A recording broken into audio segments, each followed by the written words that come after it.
Bismillahirrahmanirrahim. Elhamdülillahi Rabbil alemin. Elhamdülillahi hamden kethiren tayyiben mübareken fi kema yuhibbu Rabbana ve yarda. Allahümme salli ala Muhammedin ve ala ali Muhammedin kema salleyte ala İbrahim ve ala ali İbrahim inneke hamidun mecid. Ve barik ala Muhammedin ve ala ali Muhammedin kema barakte ala İbrahim inneke hamidun mecid. Allah Resulü sallallahu aleyhi ve sellemin sahih tercüme halında olan dersimiz devam edir. Mövzularımız Peygamberimizin sallallahu aleyhi ve sellemin peygamberliğine dəlalət edən bəzi əlamətlər. Bu əlamətlərdən birisi də peyğəmbərimizi axtarıb tapan bir sahabə var idi. Həm bu sahabənin həyatından bəhs edilir, həm də ki sonda peyğəmbərimizin o peyğəmbərlik əlamətlərini o öz gözləri şahid olur və İslamı beləcə qəbul edir. Lakin o ərəfəyə qədər, o zamana qədər çox böyük, yəni çox keçirilməz, çox mərhələlər keçir. Çox uzatmayaq, keçək rəvayətimizə. Deməli, İbn-i İshaq rəvayət edir ki, bildiyimiz ki, mövzu Salman Farisinin İslamı qəbul etməsindən gedəcək. Salman Farisinin İslamı qəbul etməsindən gedəcək. Bunu da İshaq rahiməhullah Salman Farisi radiyallahu anhunun İbn Abbas'dan gətirdiyi rəvayətdə Salman Farisinin İslamı necə qəbul etməsi və İslama qədərki dönəmlərdə, İslama çatacaq vaxta qədər onun keçdiyi o yollardan bəhs edilir. Salman Farisi özündən bəhs edir. Deyir ki, Salman Farisi, mən Əsbahandan və yaxud da ki, Ramə Hərmuzdan olan farslı bir gənc idim. Və mənim kəndimin adı da Cey adlandırılırdı.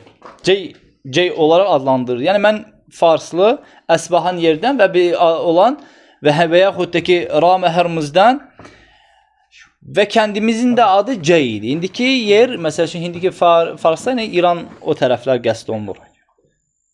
Və mənim atam da həmən ki yaşadığımız kənddə xüsusi imtiyazlarla malik olan yerli xırda orta torpaq sahəsinə malik olan tanınmış zadəgan bir kimsə idi. Və mən atam üçün insanlar içərisində ən sevimli kimsə idim.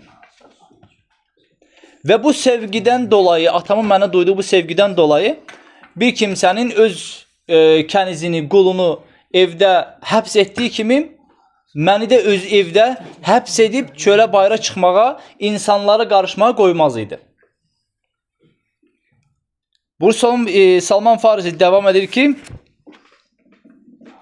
məcusilik, yəni bunların dini belə deyək, dini məcusi dini idi. Dinləri məcusi dini idi. Burada Salman deyir ki, məcusilik dinində elə çalışıb çabaladım ki, axırda od qalanırdı. Odun bir saat belə sönməsinə imkan verməyən bir iş üzərə mən təyin olundum. Aydındır. Belə deyək, onlar məcusi idilər, məcuslar idi və onların da daima yanmaqda olan və üzərində bir kimsə növbətçi durur ki, o odu sönməyə qoymurdular. Və Salmanın da radiyallahu anhunun o qədər canfəşanlıq göstərdiyim bu din üzərə, məcusilik üzərə, axırda atam məni o bir saat belə sönməyən ocağın üzərinə məni gözətçi kimi təyin etdi, deyir. Sonra davam edir ki, atamın böyük təsərrüfatı var idi, əkin sahələri var idi.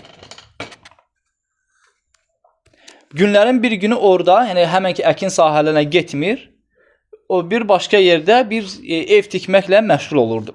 Və mənə dedi ki, ey oğul, bugün mən ev tikməklə məşğul oldum, o əkin sahəsinə, o təsərrüfata gedib baxa bilmədim.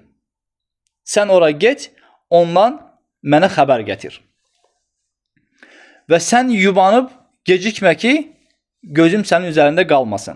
Əgər sən geciksən, sən yubansan, bu mal mülkdən daha çox mənə sevimli olan sənin dərdin məni daha çox bürüyər deyə oğluna əmr edir ki, geçsin həmən ki əkin sahələrinə. Bu gediş vaxtında deyir ki, filan işləri orada gör. Aydındır.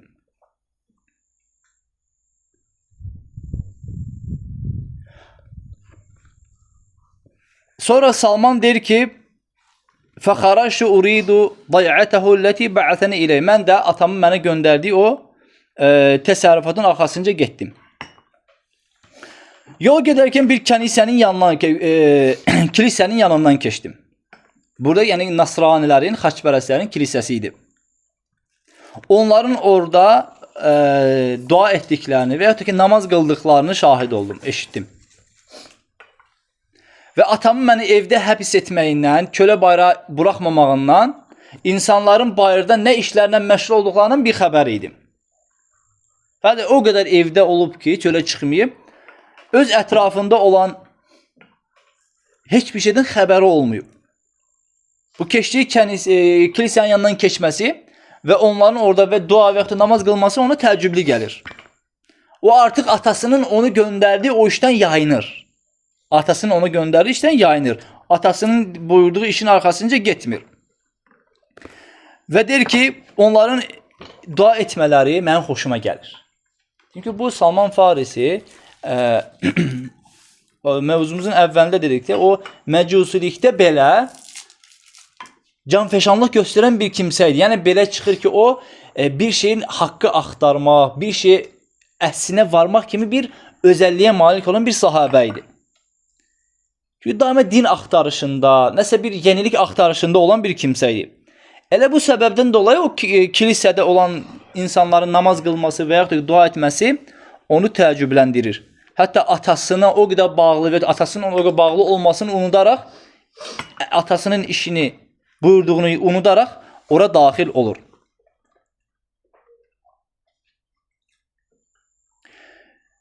Və dedi, bu onların namazını görüb təəccüblənir, xoşuna gəlir və deyir ki, onların üzərində olduqları bu din bizim məcusilik dinindən daha yaxşıdır. Mən deyir, orada ta günəş batana qədər orada qaldım. Və atamın mənə buyurduğu işləri də tərk etdim. Sonra mən oraya daxil oldum. Onlardan soruşdum ki, bu dinin əsli hardadır? Dedilər ki, o dinin əsli Şam tərəfdədir. Yəni bu dinin alimi deyək. Aydındır, Şam tərəfdədir. Sən bu dinin əslinə varmaq üçün ancaq Şama getsən, o tərəfə getsən, orada bu dinin əslinə gedə bilər, əslinə və yaxud da ki, onun banisinə çata bilərsən. Və bundan sonra mən atamın yana qayıtdım və atamın buyruqlarını hamısını unutmuşdum. Və mən atamla qarşılaşdıqda atam məndə ki, ey evladım, haradaydın bu qədər vaxt? Aydındır. Və mən sənə filan tapşırıqlar etməyini buyurmamışdım mı? Salman da der ki, ey atacan, mən insanların namaz qıldıqları və yaxud da ki, dua etdikləri, çünki burada yusalluna, indiki o vaxtda namaz, hələ bu namaz fərz olunmuyub. Ümumiyyətlə, salə sözü dua mənasına gedir. Və ikisini də deyirəm, Allah aləm buradakı məqsəd hansıdır? Yəni, belə daha çox namaz deyək ki, dua qəsd olunur və yaxud da müəyyən bir ibadət növü qəsd olunur. Deyək ki, atacan, mən insanların dua etdikləri, yaxud da namaz qıldıqları bir kilisənin yanından keçdim və onların bu dini mənim xoşuma gəldi. Allaha and olsun ki, mən onları ta günəş batana qədər onların yanında qaldım. Ey atacan, bizim dinimizdə heç bir xeyri yoxdur. Bizim olduğum məcusilikdə heç bir xeyr yoxdur. Və həmçə sənin bu ata-babaların dinində heç bir xeyr yoxdur. Və atası deyir ki, xeyr. Xeyr bizim dinimizdədir. Xeyr bizim məcusi dinindədir. Və atam da məndən artıq mənim öz dinimin barəsində bu cür sözlər dedikdən sonra mənim haqqımda qorxmağa başladı. Mənim barəmdə qorxmağa başladı. Mənə nədir? Əvvəl evə həbs edirdi, ki, çıxmağa qoymurdu. İndi artıq həbsin daha şiddətləndirdi. Ayağına zəncir vurub və ya ip bağlayıb evdə bir küncə onu qoydu ki, hətta qaçmasın. Və mən də bir vasitə tapıb Nasranilər xəbər göndərdim ki, əgər Şamdan bir qafilə gəlsə, məni xəbərdar edin. Günlərin bir günü Şam tərəfdən qafilə gəlir və yaxud da ki, oradan Şama doğru bir qafilə qalxsa, mənə xəbər edin. Həm Şamdan bir qafilə gəlir və onlar da mənə xəbər göndərdilər ki, belə bir qafilə gəlib. Şamdan gələnlərdir. Və mən də onlara xəbər göndərdim ki, əgər onlar dala qayıtsalar, əgər onlar dala qayıtdıqda və dala qayıtmaq istədikdə, ticarətin görüb dala qayıtmaq istədikdə mənə xəbər verin, mən də onlarla bərabər qayıdım. Bu da Salmana xəbər verirlər ki, artıq onlar geri qayıtmaq istəyirlər. Bu da Salman radiyallahu anhu ayağında olan ipi, zinciri açır və onların arxasınca onlara qoşularaq da gedir.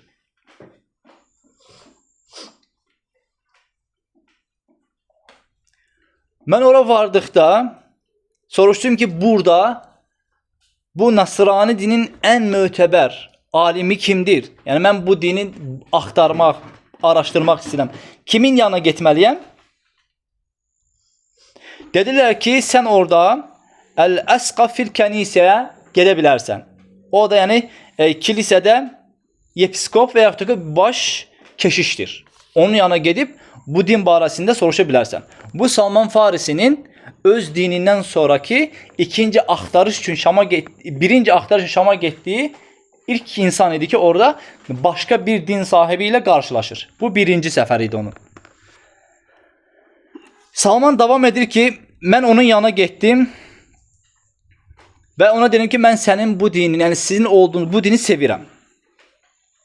Və mən istəyirəm ki, səninlə bərabər olum, sənə xidmət edin, bu kilisədə səninlə bərabər qalım. Səndən öyrənim, səninlə bərabər namaz qılım, dua edim. O da dedi ki, olar, daxil ol, bizlə bərabər qal. Və onunla bərabər bir müddət qaldım. Lakin Salman deyir ki, həmən ki o kimsə pis bir kişi idi. Və də pis insan idi. İnsanlara sədəqə verməsini və insanların sədəqəyə rəğbətləndirərdi. Ey insanlar, sədəqə verin, sədəqə verməkdə filan faydalar var və s. və insanlara rəğbətləndirir, hətta sədəqə versinlər. İnsanlar onun o əmrindən, o tələbatından sonra ona sədəqə verdikdə onu özünə məxsus olan bir xəzinəyə yığmağa başlayardı. İnsanlar əmr edir, sədəqə filan qədər faydaları var, gətirirlər, yığır özü üçün.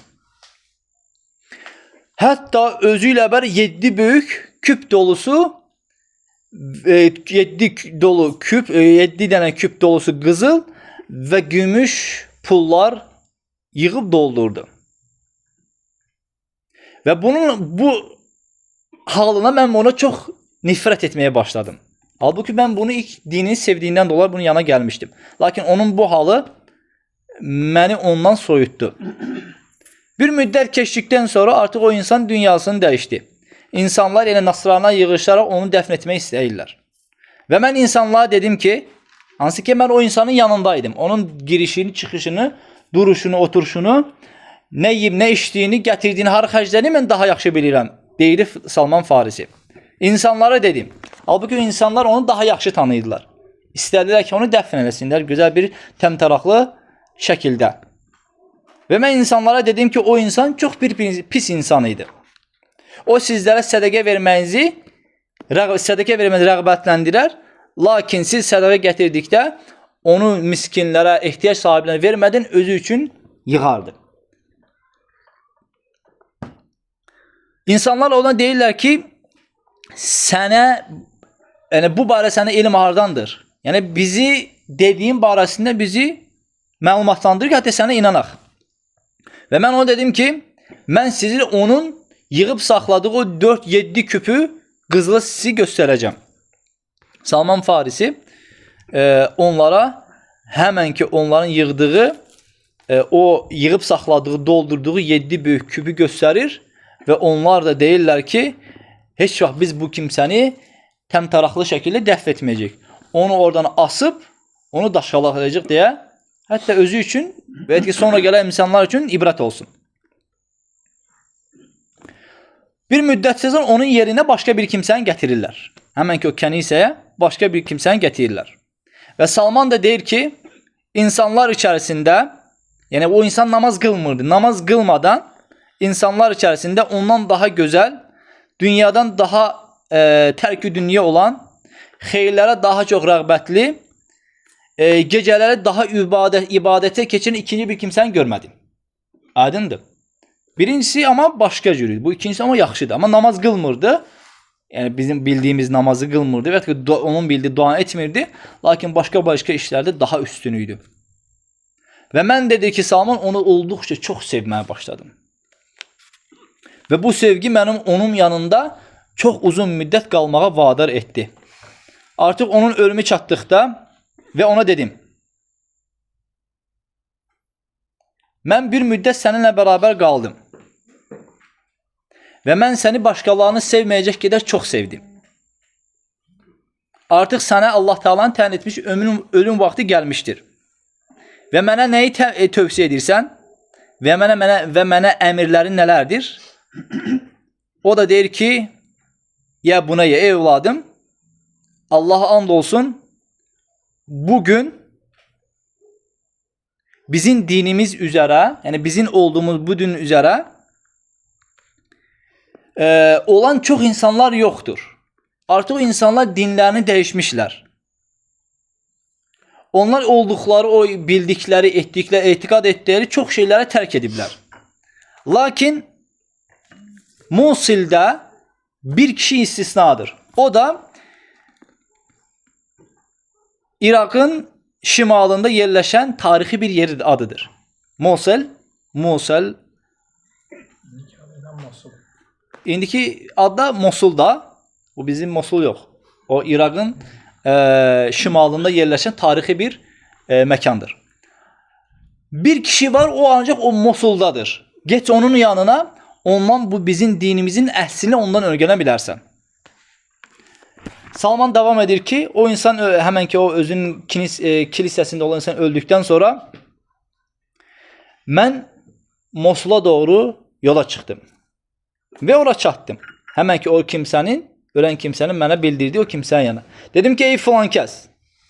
Filan kəs məni sənin yanına gəlib, sənin yanında qalmağı, səndən öyrənməyi mənə əmr etmişdir və vəsiyyət etmişdir. O da deyir ki, bəli, mənim yanında qala bilərsən. Onun yanında qaldım və onu insanlar içərisində xeyirli olaraqdan dostuna, yoldaşına tövsiyə edən olaraq kimsə tapdım. Yəni, yaxşı insan olaraqdan gördüm onu. Və o ölənə qədər onun yanında qaldım. Artıq ona ölüm çatdıqda mən dedim, ey filan kəs, səndən öncəki məni sənə vəsiyyət etmişdi, sənə tövsiyə etmişdi. İndi sən dünyadan köçürsən, mənə kimi tövsiyə edirsən və ya mənə neyi əmr edirsən? Həmən ki o kimsə deyir ki, Mosullu olan kimsə deyir ki, ey evladım, Allaha and olsun ki, mən ə'ləmu rəculən alə mitli mən kunt aleyh illə rəculən bir nasibiyyin və fulan əl-həq bihim. Mən bugünkü gündə bizim olduğumuz din üzərə bu Nüseybin deyilən yerdə olan bir kişidən başqa bir kimsənin olduğunu inanmıram. Bu Nüseybin və yaxud da Nasibin, o da Türkiyənin Mardin vilayətinə daxil olan Suriye sərhədində yerləşən tarixi Nuseybin şəhəridir. Orada, həminki Nuseybində bizim olduğumuz dinin təqib edən bir kimsə var. Onun yanına get. Onun yanına get. Bu öldükdən sonra Salman radiyallahu anhu həmənki o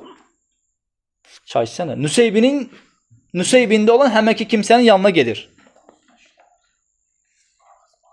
Və mən onun yanına çatdıqda ondan öncəkinin mənə xəbər verdiyini, özünü vəsiyyət etdiyini, tövsiyə etdiyini ona bildirdim.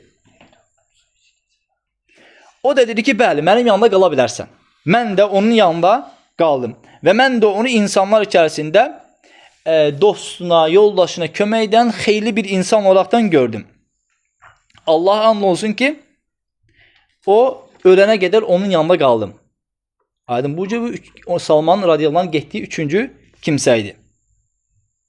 Ona da ölüm yetişdikdə mən dedim, səndən öncəki filan kəs məni sənə gəlməyim tövsiyə etmişdir. Və sən də mənə neyi tövsiyə edirsən və mənə nələri əmr edirsən, kimləri əmr edirsən, bu da deyir ki, ey evladım, Allah'a and olsun ki, bugünkü gündə bizim olduğumuz dində ancaq Ammuriyə adlanan yerdə olan bir kimsədən başqa bir kimsənin olduğunu inanmıram. Bu Ammuriyə, bu şəhər bildim hazırda Türkiyənin Afyonhisar adlanan bir vilayətində yerləşən bir yerdir. Yəni də Türkiyə o tərəflərdə yerləşən Ammuriyə adlandıran Əmirdağ rayonları ora daxil olan bir yer adıdır. Min adı Rum. Ammuri min adı Rum. Yəni Bizansların dövründə onların yerləşdiyi, adlandırdığı yer idi Ammuriyə.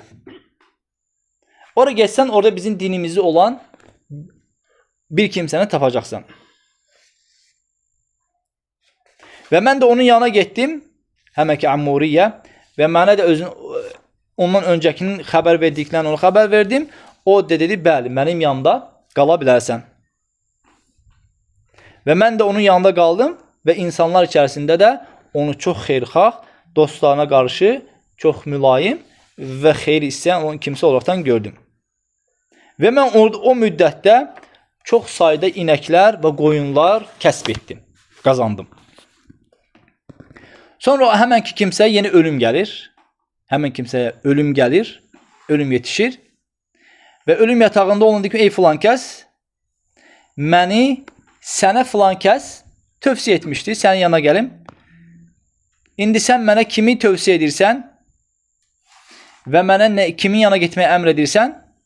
Həmən ki bu kimsə deyir ki, ey evladım, Allah and olsun ki, bugünkü gündə bizim olduğumuz dündə olan bir kimsənin olduğunu inanmıram.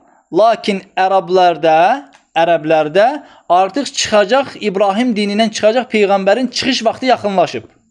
Sənə ərəblərin olduğu yerə getməyi tövsiyə edirəm. Oradakı çıxacaq Peyğəmbər o iki harrateyn daşlıq olan, yəni qara daşlıq olan bir tərəfə həmən ki o Peyğəmbər hicrət edəcək. Yəni Mədinəyə hicrət edəcək o Peyğəmbər.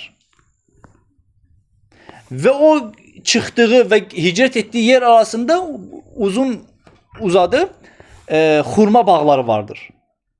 Əlamətlər. Yəni sənin getdiyin həmən ki o Peyğəmbərin çıxacağı yerdə çoxlu xurma bağları vardır. Ora get. Onun da çıxış əlamətləri şübhəsiz ki heç kimsəyə gizli qalmayacaqdır. Sən ora getsən onun çıxış əlamətlərini biləcəksən. O kimsə hədiyyə qəbul edir, sədəqə qəbul etməz və verilən hədiyyəni yeyər, verilən sədəqəni yeməz və onun iki çiyini arasında, kürəyin arasında peyğəmbərlik möhrü vardır. Əgər bacarsan ona çatmağa, get ona çat. Bu kimsə öldükdən sonra həmən ki Ammuriyə deyən yerdə Allahın istədiyi müddət qədər orada uzun bir müddət orada qaldım. Bir müddət keçdikdən sonra Bəni Kərb yaxud da ki Kərb qəbiləsindən tüccarlar həmən ki Ammuriyə gəldilər və onlara dedim, məni sizinlə bərabər bu qoyunların və bu inəklərin müqabilində məni sizinlə bərabər ərəblərin olduğu Ələb diyarına götürün, aparın. Onlar dedi ki, bəli, razılaşırlar. Və mən də onlara dedim ki, onun malımı, mülkümü onlara verdim ki, hətta məni özlərlə bərabər aparsınlar. Onlar bir vadiyə çatdıqda mənə zülm etdilər. İnsanların olduğu bir vadiyə çatdıqda mənə zülm etdilər. Nə etdilər? Və məni bir Yahudiyə məni qul kimi satdılar. Adil, mənə bir Yahudiyə qul kimi satdılar. Və mən də bir müddət həmən ki o Yahudinin yanında qaldım. O da həmən ki Mədinəyə, ərəblərin olduğu yerə gedən kimsə idi, həmən ki Yahudi. Və mən də yol getdikdə, həmən ki o Yahudi ilə bərabər, mən artıq xurma bağlarını, xurma ağaclarını gördükdə sevindim. Və bu gördükdə arzu etdim ki, ümid etdim ki, məndən öncəkin o Ammuriyyədəki kişinin xəbər verdiyi o xurma bağlarını görməyim, həmən ki onun olduğu yerdir. Və bunu olmasını sevindim. Bir müddət onun yanında qaldıqda, həmən ki Yahudinin evində qaldıqda, onun yanına Mədinə, Qureyza, Mədinədən onun əmisi oğlu gəlir. Məni əmisi oğlu məni ondan alır. Və məni götürür, aparır Mədinəyə. Məni aparır Mədinəyə. Bunlar yəqin ki, Məkkədə olublar. Fəvallah mə huvə illə ən rəəytuhu fə'raftu bi sifətihi sahibi ləhə fəəqamtu bihə. Ki, Allaha and olsun ki, mənim dostumun mənə xəbər etdiyi o sifətləri, onda görə nə qədər vaxt oldu? 25. O sifətləri onda gördüm və həmən ki, o yerdə qaldım. Bununla kifayətlənərək gələn mövzumuzda, dərsimizdə inşallah bunun qaldığımız yerdən davam edərik. Allah subhanahu wa ta'ala bizləri xeyirlərə müvəffəq etsin və sallallahu ala nəbiyinə Muhammed və ala alihi və sahbihi və səlləm.